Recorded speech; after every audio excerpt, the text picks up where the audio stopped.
हे केशव, तुम्हारे कहे अनुसार यदि फल प्रारब्ध ने अपनी मर्जी से देना है तो फिर प्राणी को कर्म करने की आवश्यकता ही क्या है? कर्म करने की आवश्यकता क्या है, यह जानने से पहले यह तो जान लो कि प्रारब्ध क्या है, प्रारब्ध कैसे बनती है। हे केशव, प्रारब्ध क्या है उसे जानने में क्या मुश्किल है? यह तो सीधी सी बात है कि जो भगवान की इच्छा है वही मनुष्य का प्रारब्ध होती है। नहीं अर्जुन, नहीं, यह धारणा सत्य नहीं है। क्यों सत्य नहीं है?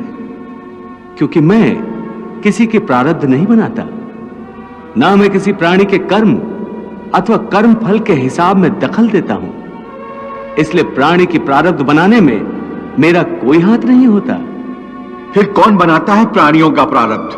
प्राणियों के अपने कर्म। अर्थात ये कि प्राणी जैसे कर्म करेगा उसका वैसा ही फल पाएगा। अच्छे कर्म करेगा तो अच्छा फल मिलेगा और बुरे कर्म करेगा तो बुरा फल पाएगा। यही जो प्राणी के अच्छे बुरे कर्मों के अच्छे बुरे फल का हिसाब है, इसी को प्रारब्ध कहते हैं। अपने पुण्य कर्मों के फलस्वरूप सुख और अपने पाप कर्मों के फलस्वरूप दुख प्राणी इसी जन्म में या अपने अगले जन्म में भोगना ही पड़ता है, वो टल नहीं सकता।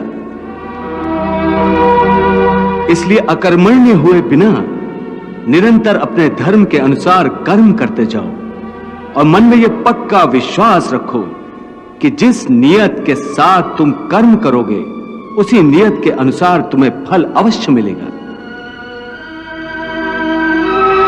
कर्म का यह अटल विधान है, इसमें कभी किसी के साथ अन्याय नहीं हो सकता। हे अर्जुन, प्राणी का कोई भी कर्म नष्ट नहीं होता, मनुष्य को अपने हर कर्म का फल अवश्य मिलता है। इस तरह प्राणी के कर्मों के अनुसार उन कर्मों का फल हर मनुष्य के प्रारब्ध में लिख दिया जाता है। इसी कारण हर जन्म में मनुष्य अपने ही कर्मों के बंधनों में बंध जाता है। इसी कर्म के बंधन में बंध जाने के कारण मनुष्य आवागमन अर्थात जन्म जन्मांतर के चक्रव्यूह में फंसा रहता है और उसे मोक्ष प्राप्त नहीं हो पाता। कर्म के बंधन से आवागमन या जन्म जन्मांतर का क्या संबंध है? मनुष्य अपने एक जन्म में जो कर्म करता है उन कर्मों के फल के रूप में पाप और पुण्य दोनों ही होते हैं। कभी पाप अधिक होते हैं तो कभी पुण्य। दोनों का दुख सुख भोगते हुए मनुष्य अपने नए जीवन में जो कर्म करता है उनका हिसाब पाप पुण्य के खाते में नए सिरे से लिख दिया जाता है। इस तरह इन नए कर्मों को भोगने के लिए एक और नया जन्म लेता है और जन्म जन्मांतर का यह सिलसिला लगातार चलता रहता है और मनुष्य की आत्मा का अपने परमात्मा से मिलन नहीं होता, जिसे मोक्ष कहते हैं। हे कृष्ण, इसका अर्थ तो यह हुआ कि मोक्ष प्राप्त करने के लिए मनुष्य को पाप और पुण्य से बचने के लिए कोई कर्म ही नहीं करना चाहिए। सारे कर्मों का त्याग करके सन्यासी बन जाना चाहिए। कोई भी मनुष्य अकर्मण्य नहीं हो सकता। कर्म तो उसे हर स्थिति में करना पड़ता है। परंतु सन्यासी तो कर्म का त्याग तो करते ही हैं। हे पार्थ, सन्यासी भी कर्मों का त्याग नहीं करते, न ही कर सकते हैं। मैंने पहले ही कहा था कि सन्यासी भी कर्म करते हैं। खाना पीना, उठना बैठना, तपस्या करना, साधना करना, ये सब भी तो कर्म ही है। कर्म से कोई कैसे मुक्त हो सकता है? हे केशव, जब कर्म से मनुष्य मुक्त नहीं हो सकता तो वो कर्म कैसे करे कि उसे पाप और पुण्य से मुक्ति मिले? हे पार्थ, इसका तरीका यह है कि मनुष्य फल की इच्छा त्याग कर कर्म को अपना धर्म समझकर करे। फल उसे अवश्य मिलेगा, परंतु इस फल का वो विधान की इच्छा समझकर स्वीकार करे। ज्ञानी पुरुष इसी योग को अपनाकर कर्म योगी बन जाते हैं। हे अर्जुन, तुम इंद्रलोक दिव्यास्त्र पाने के लिए गए थे, तब उर्वशी के मोहजाल में नहीं फंसे थे। उर्वशी से मोहित नहीं हुए थे, क्योंकि उस समय तुम्हारा मन निरासक्त था। उर्वशी के कारण तुम विचलित नहीं हुए थे, परंतु आज कैसे विचलित हो गए हो? उस समय तुम अपना धर्म नहीं भूले थे, परंतु इस समय तुम अपना धर्म भूल रहे हो। इसका कारण जानना चाहोगे? हाँ केशव।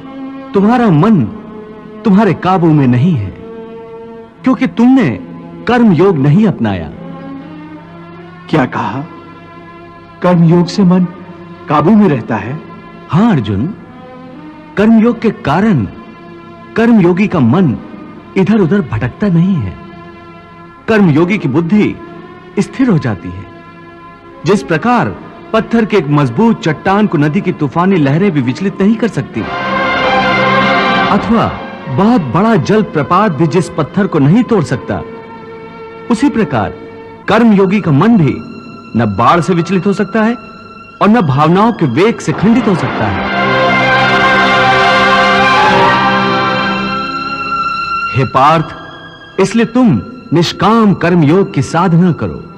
और निष्काम कर्मयोग की सबसे बड़ी विशेषता यह है कि तुम कर्म करते हुए भी कर्म के बंधनों में बांधे नहीं जाओगे।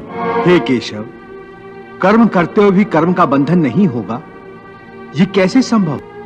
उस कर्म का तरीका बताओ जिससे कर्म करो और बंधन भी ना हो। इसका बड़ा ही सहज तरीका है। तुम कर्म फल में आसक्ति मत रखो। यह कैसे हो सकता है? फल प्राप्ति की इच्छा तो हर कोई करता है। परंतु क्या इच्छा करने से मनुष्य को फल की प्राप्ति होती है? नहीं अर्जुन, क्योंकि फल तो प्रारब्ध के हाथ में है। और जो भी मनुष्य फल प्राप्ति की इच्छा करता है, उसका मन फल के बारे में सोचकर अपने कर्म और कर्तव्य से विचलित हो जाता है और उसे वो फल प्राप्त नहीं होता जिसकी उसने इच्छा की थी। पार्थ, मनुष्य केवल कर्म कर सकता है, फल कदापि मनुष्य के अधीन नहीं है।